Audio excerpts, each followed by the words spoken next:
길은 딱 두 가지밖에 없습니다. 3번도 정해주시죠. 싫어요. 두 가지밖에 없어요. 어느 것을 선택하느냐에 따라 고린 지점에서 큰 선물을 받게 되고 나쁜 선물을 받게 됩니다. 준비됐습니까? 마음으로 번호를 선택하십시오. 선택하셨죠? 자, 1번 선택한 분들입니다. 출발! 띠리리리리 띠띠리리리 띠띠리리리 띠.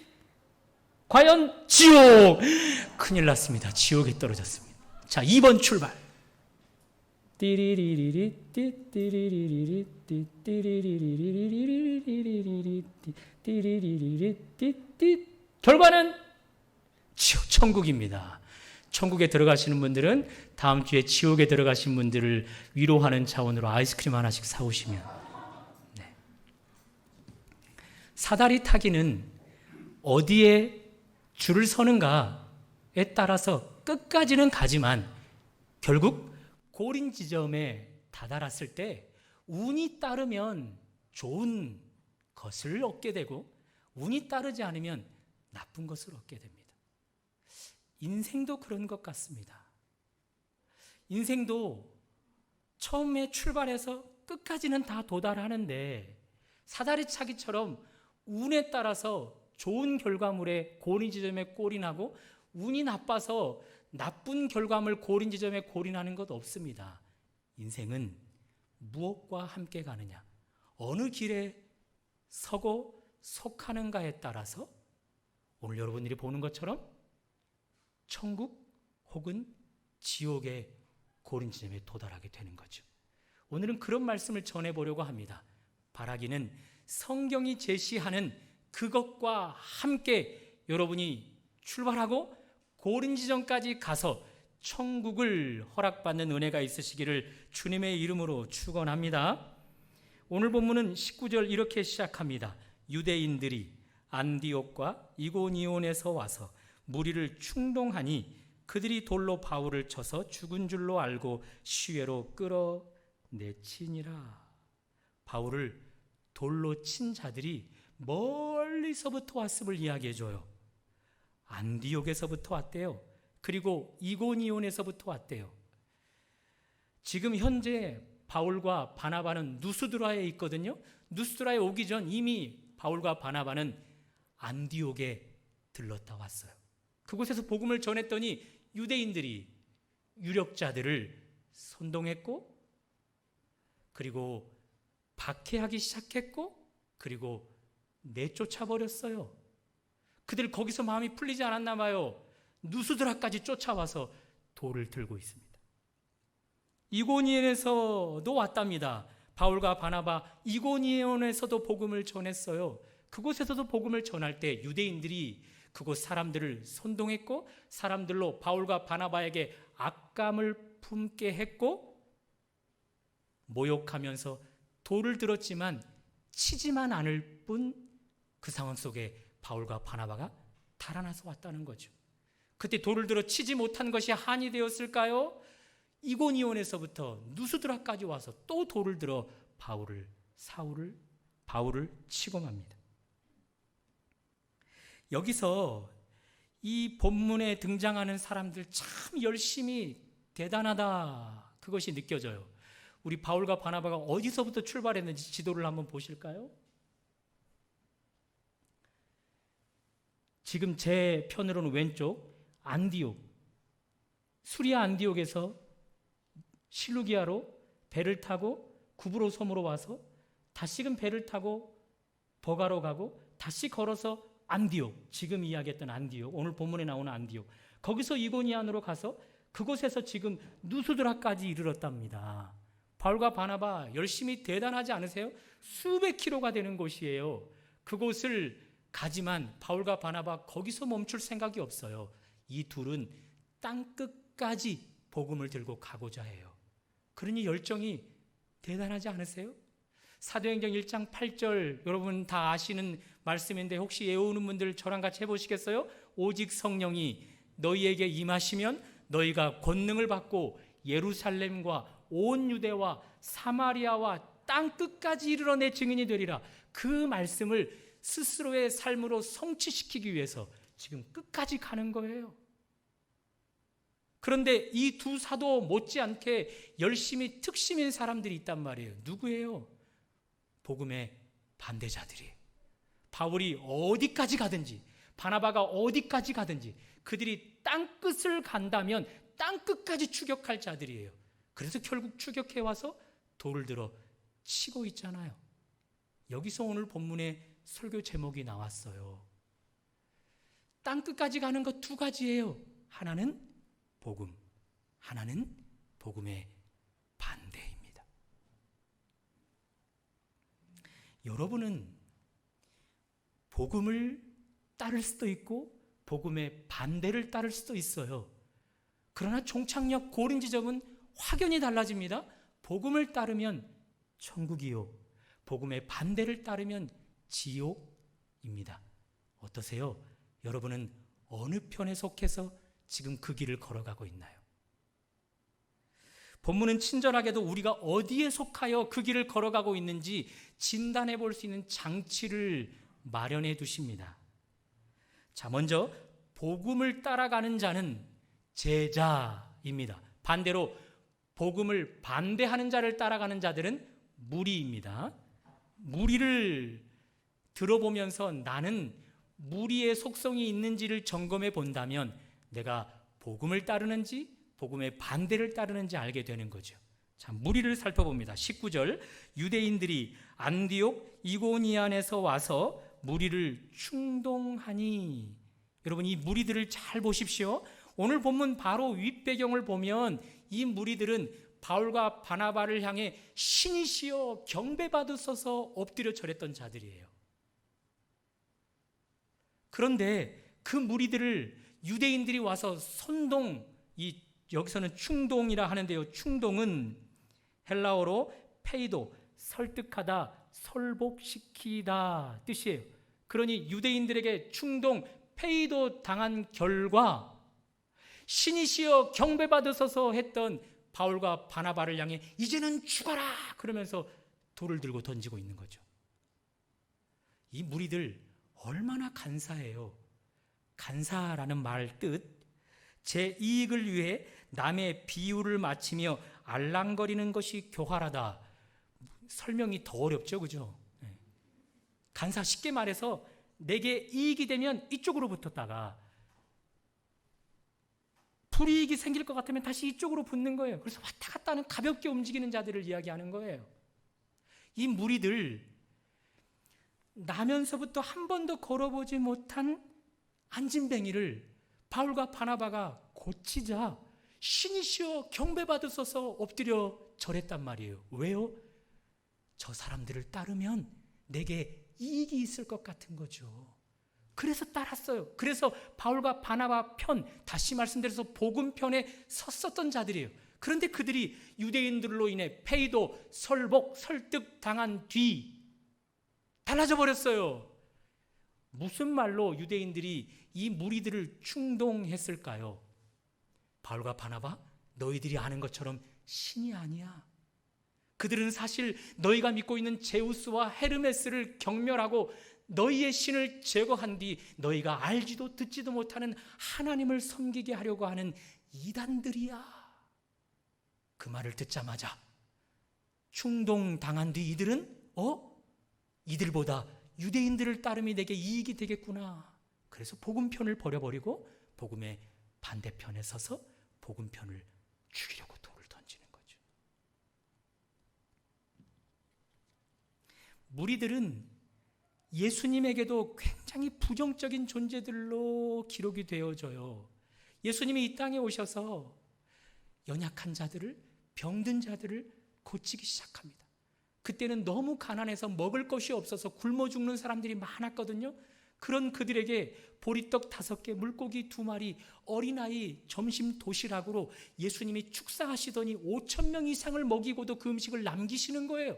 이야, 저 예수님을 따르면 내가 병이 낫겠구나. 저 예수님을 따르면 먹을 것을 걱정 안 해도 되겠구나. 내게 이익이 되겠구나 해서 그 무리들이 예수님을 따릅니다. 그런데 어느 날 그 예수님이 유대인들에게 붙들리네요. 병사들에게 꼼짝없이 붙들려서는 이제 곧 십자가 처형을 받게 되어지네요. 그 모습을 보고 있는 상황 속에서 유대인들이 충동합니다. 저 예수 어떻게 해야 되겠는가? 이 무리들이 뭐라고 하는 줄 아십니까? 십자가에 못 박아라, 십자가에 못 박아라. 내게 이익이 될 것 같으면 복음 편에 섰다가, 그 복음이 내게 불이익이 될 것 같으면 언제든지 복음의 반대편에 서서 돌을 던지는 자들이 되어버리는 거예요. 교회 안에도 이렇게 자기 이익을 추구하거나 집단 이익을 추구하는 자들이 있어요. 여러분, 세상에 있는 모든 권세는 하나님의 손에서 좌우되고 있음을 아십니까? 로마서 13장 1절 2절. 각 사람은 위에 있는 권세들에게 복종하라. 권세는 하나님으로부터 나지 않음이 없나니 모든 권세는 다 하나님께서 정하신 바라. 그러므로 권세를 거스르는 자는 하나님의 명령을 거스르는 자들이니 심판을 자취하리라. 이것이 복음의 명령이에요.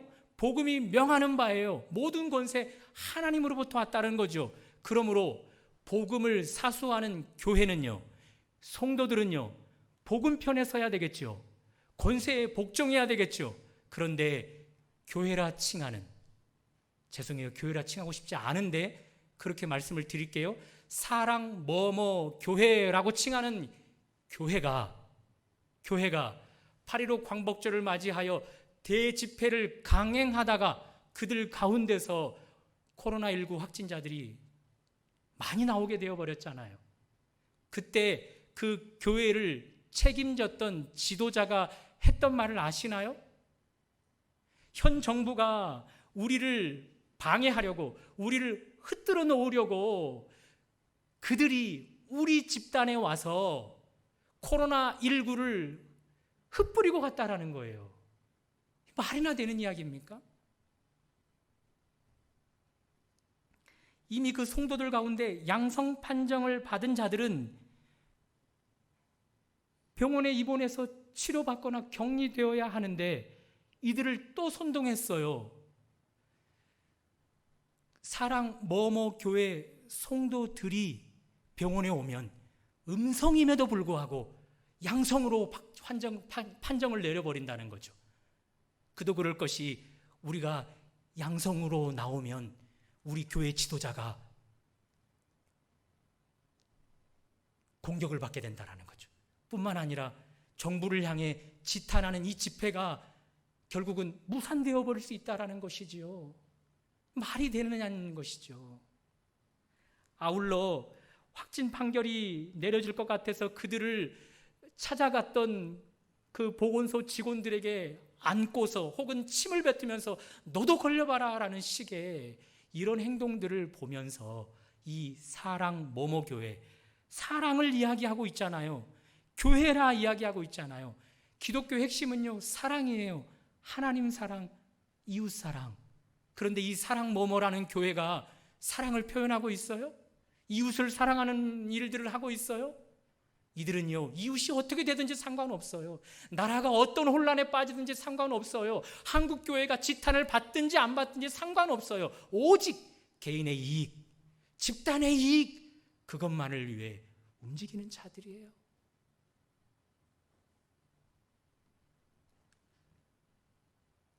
이렇게 무리들에게서는 개인의 이익, 집단의 이익을 추구하는 모습이 보인단 말입니다. 세상 밖의 사람들을 이야기하는 게 아닙니다. 여러분은요, 교회를 다니는 이유가 나의 이익, 가족의 이익에만 국한되어 있습니까? 그렇다면 무리인 것입니다. 얼마나 가벼워요, 이 무리들.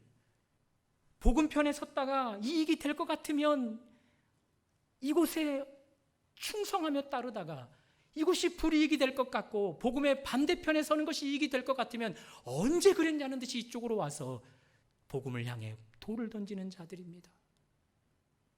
이들을 향해 유대인들이 충동하였어요. 앞에서 드렸던 말, 바울과 바나바는 너희들이 알고 섬겨왔던 제우스와 헤르메스 신이 아니다.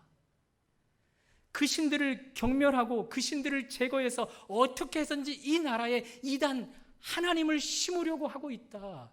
그 말을 듣자 이들은 생각하기 시작하는 거죠. 내가 배워왔던 신학과 다르네. 내가 배워왔던 신의 학문과 다르네. 내가 배운 바와 나의 삶의 철학과 다르네. 그래서 복음편에 섰던 자들이 돌을 들어 복음편을 향해 던지는 거예요. 그러니 무리들에게 특징은요, 자기 이익, 집단의 이익을 추구하는가 반면 나의 선함, 지난주에도 말씀드렸던 선지식, 이것을 결코 깨뜨리지 않는 자들이에요. 복음 앞에서 그 자기의 선지식을 내려놓고 깨뜨릴 수 있어야 하는데 그것이 싫어서 복음편에 섰다가 복음의 반대편에 서버리는 자들이 바로 무리들이에요. 여러분은 어떠세요? 복음 때문에 내가 지금까지 배워왔던 사상을 내려놓은 경험이 있으십니까? 평생의 배움, 평생의 나의 인생 철학들까지도 복음 앞에서 산산이 깨뜨려 본 경험이 있으십니까? 그렇다면 무리가 아니에요. 그러나 그렇지 못했다면 무리예요. 저는 이 무리와 제자를 이렇게 결론 내리고 싶어요. 한번 따라해 볼까요? 자기 사랑, 하나님 사랑. 자기 사랑하는 자들은요, 복음의 반대편에 선 자들이고요, 하나님 사랑하는 자들은요, 복음편에 선 자들이에요.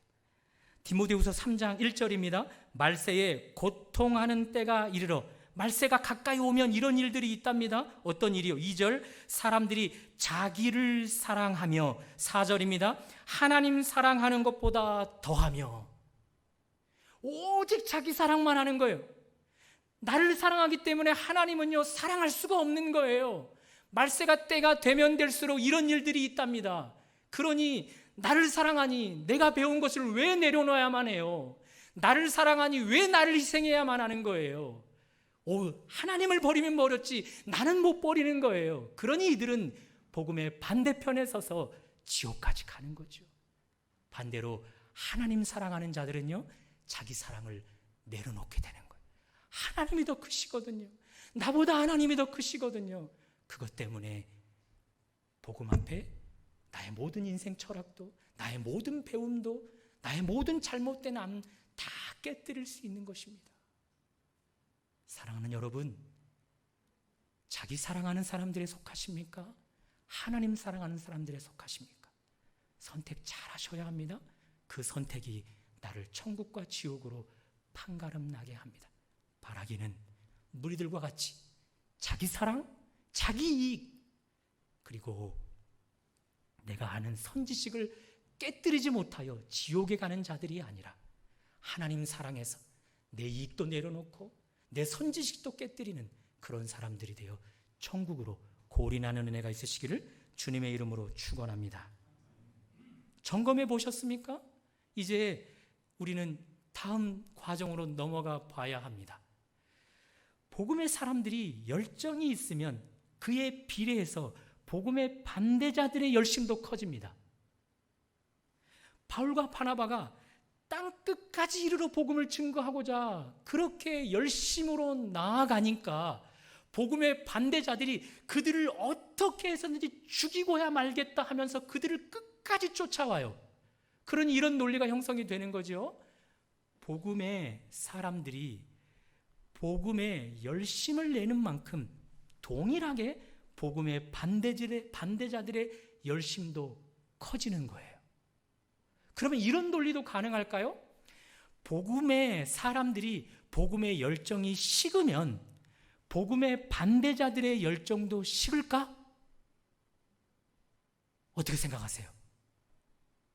이런 일은 없어요. 복음의 반대자들은요, 늘 열정이 충만합니다. 복음을 끝까지 반대하고자 하는 열정이 있어요. 그런데 왜 복음편에 산 사람들의 열정이 식어지는가? 그것은 이렇게밖에 진단 못 내리는 거죠. 이들의 열정 앞에 이미 삼켜버린 것입니다. 우는 사자와 같이 으르렁거리면서 복음의 사람들을 삼켜버렸기 때문에 이들의 열정이 꺼져버리고 식어버리는 것이죠. 그러므로 이제 이런 질문을 던져봅니다. 여러분과 저는 교회입니다. 한국을 대표하는 교회입니다.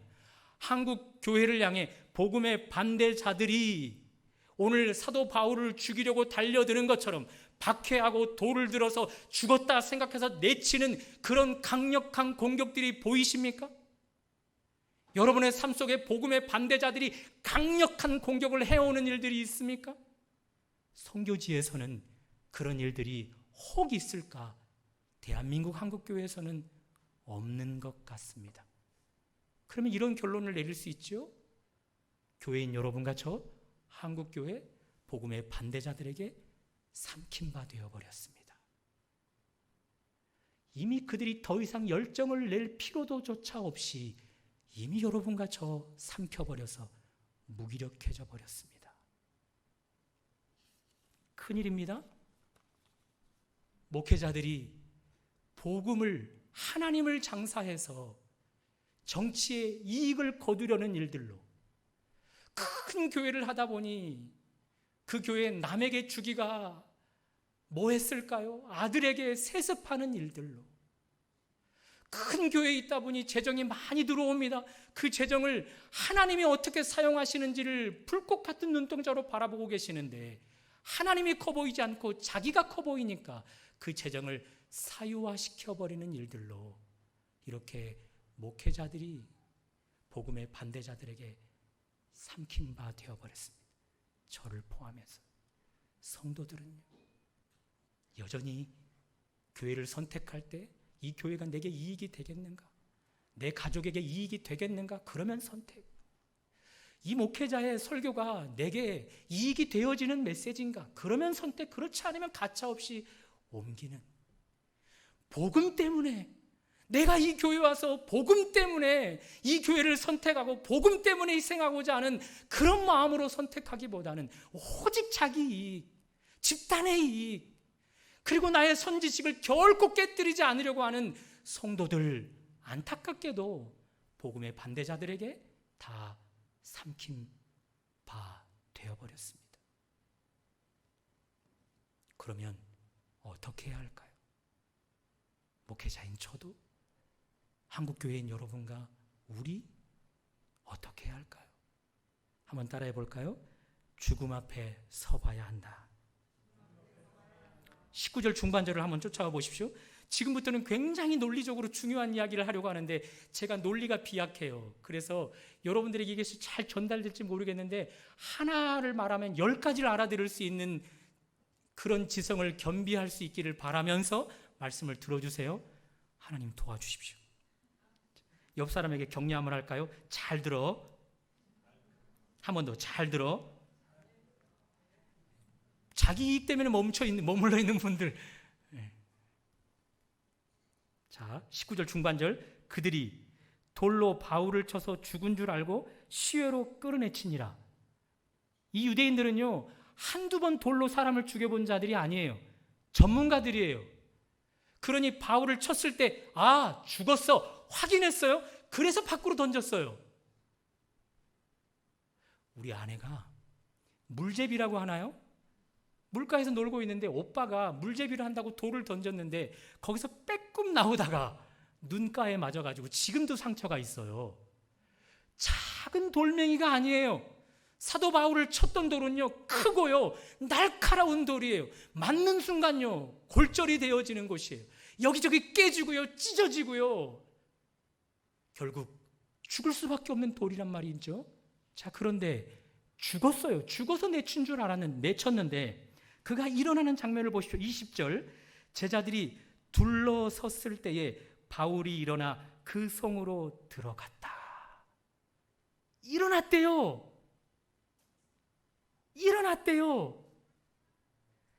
일어났는데 쩔뚝거리지도 않는데요. 누구의 부축도 받지 않는데요. 아니, 간신히 살아났어도 생사를 넘나들면서 끙끙 앓으면서 최소한 한 달 이상은 누워 있어야 될 상황이잖아요. 그런데 바울이 일어나 버렸어요. 누구의 부축도 받지 않고 전혀 돌에 맞은 사람 같지 않은 모습으로 성에 들어간단 말입니다. 이것 어떻게 설명하겠어요? 윗문맥 한 번도 걸어보지 못한 자를 예수의 이름으로 일어나 걸으라 바울과 바나바가 이야기했더니 그가 일어나 걷게 되잖아요.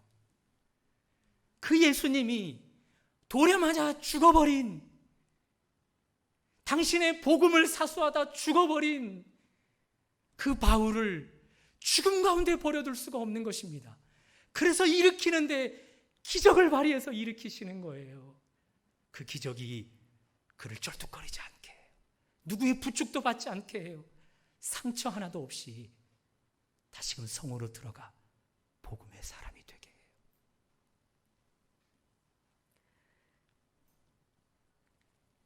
제가 말씀드리고자 하는 것은 이 부분이에요. 바울의 죽음을 확대해서 보셔야 해요. 바울 왜 죽었어요? 복음 사수하다가, 복음 지키다가 죽은 거잖아요. 여러분과 제가 바울처럼 죽을 수 있어요. 작은 말씀 하나 이것 붙들고 내 삶에서 살아보리라.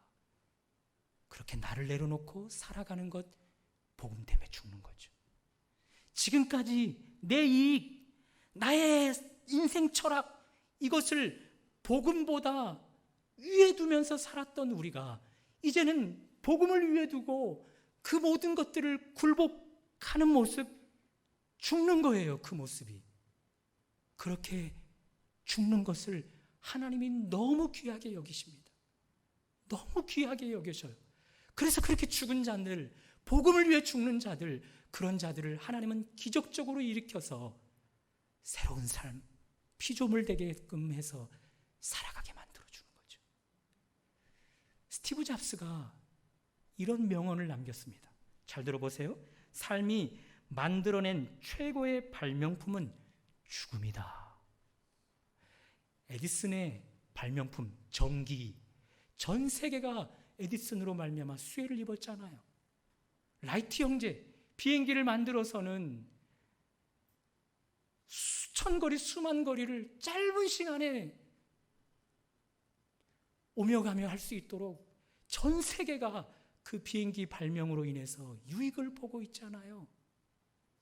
그런데 스티브 잡스는요, 애플사의 대표는요, 애플사에 있으므로 핸드폰이 최고의 발명품이라 이야기하지 않아요. 그런 이야기예요. 삶이 만들어낸 최고의 발명품은 죽음이라. 여러분, 죽음 앞에 서보셨어요? 우리 오늘 은정자매님이 흐느끼면서 이야기했던 그 브라질의 그 형제분, 죽음 앞에 섰잖아요. 죽음 앞에 섰을 때 그 친구가 마지막 남긴 말이 뭐라고요? 하나님은 선하시다. 제가 주의 길에 섰습니다. 죽음 앞에 서본 자만은, 죽어본 자만은 더 이상 헛된 것 붙들고 살아가지 않아요. 죽음 앞에 서본 자만은 이제는 정말 가치 있는 것을 향하여 뛰게 되어 있어요. 시간을 낭비하지 않고 에너지를 낭비하지 않고 말입니다. 누가요? 죽음 앞에 서본 자만, 죽어본 자만. 바울이 복음을 지키다가 죽었어요. 복음을 사수하다가 죽었어요. 그가 죽음 앞에 서보자 깨달았어요. 아하, 내가 지금까지 복음을 지켜왔는데 이건 너무나 잘한 것이구나. 돌멩이에 맞아서 죽어봤더니 더 알게 되는 거죠. 그렇지, 내 인생 복음을 위해서 다 투자한 건 너무 잘한 일이야. 그러므로 내 남은 생에도 또다시 살아난 나의 삶도 여전히 복음을 위해 살아가야지. 그 마음으로 복음을 들고 또 전하러 가는 겁니다. 왜 하나님이 그를 일으키셨겠어요? 기적을 통해서 왜 일으키셨겠어요? 20절을 한번 보십시오. 20절. 제자들이 둘러섰을 때에 바울이 일어나. 언제 바울을 일으키신다고요? 하나님이? 제자들이 둘러섰을 때. 이 제자들은 누구의 열매예요? 바울이 복음 전한 열매들이에요. 그러므로 제자들이 둘러섰을 때 하나님이 기적을 베풀어 살려냈다. 이 말은 바울이 복음을 붙잡고 죽는 과정으로 맺었던 열매들 앞에서 하나님이 바울을 살려냈다. 그 말입니다. 연상되어지는 말씀이 있어요. 사도행전 9장을 우리는 배워왔죠. 사도행전 9장 36절입니다. 요빠에 사는 다비다라 하는 여제자가 있으니, 여제자, 벌써 예수님의 제자, 복음편의 선자임을 알 수 있죠. 선행과 구제하는 일이 심히 많으니, 복음으로 희생하고 복음 때문에 죽어본 일이 많은 자예요. 그를 그렇게 평가합니다. 그런데 그가 죽고 말았어요. 이 다비다의 여제자의 선행으로 인하여 많은 혜택을 받았던 과부들이 베드로를 청했어요. 이 다비다 죽음 가운데서 이 죽음의 문제를 해결해 달라고. 자, 베드로가 왔습니다. 39절입니다. 모든 과부가 베드로 곁에 서서 울며 다비다가 그들과 함께 있을 때 지은 속옷과 겉옷을 다 내보이거늘, 다비다가 살아있는 동안 그들에게 베풀었던 선행, 복음으로 살았던 삶을 베드로 곁에서 풍성하게 내어놓는 거예요. 그들이 애워싸고 있는 상황 속에서 하나님은 베드로를 통해 다비다를 일으켜버리는 거예요. 기적을 베풀어 살려내버리는 거예요. 왜 하나님이 죽은 바울을 살려내시겠습니까? 왜 죽은 베드로를 제자들이 애워싸고 있는, 둘러싸고 있는 상황 가운데 살려내겠습니까? 하나님이 보시는 거지요. 복음으로 희생하며 맺었던 열매, 그것을 보면서 하나님이 이런 바울은 내가 사명을 완수하기까지는 그의 생명을 거두어 갈 수 없다라는 생각이 들어서 그를 또 살려내고 또 살려내고 또 살려내는 거예요. 그래서 고린도 후서에 가보면 그는 온갖 죽을 고비들을 다 넘겼음에도 불구하고 하나님이 그가 맺은 열매들, 그것들 앞에서 바울을 또 살려내고 또 살려내고 또 살려내는 것이죠. 복음 앞에 나의 권리를 포기해보는 삶, 그래서 복음 앞에 죽어보는 삶, 복음 때문에 내 자아를 산산히 깨뜨려보는 삶, 그래서 죽어보는 삶, 복음 앞에 내 혈기도 죽여보고, 복음 앞에 지금까지 내가 살아왔던 이것이 옳다라고 주장했던 그것 다 한번 내려놔 보는, 그렇게 죽어가는 삶을 살아본 사람만이 죽음 앞에 섰기에 헛된 것을 향하여 시간을, 에너지를 낭비하지 않고 오직 복음을 위해 또 뛰게 되는 것입니다.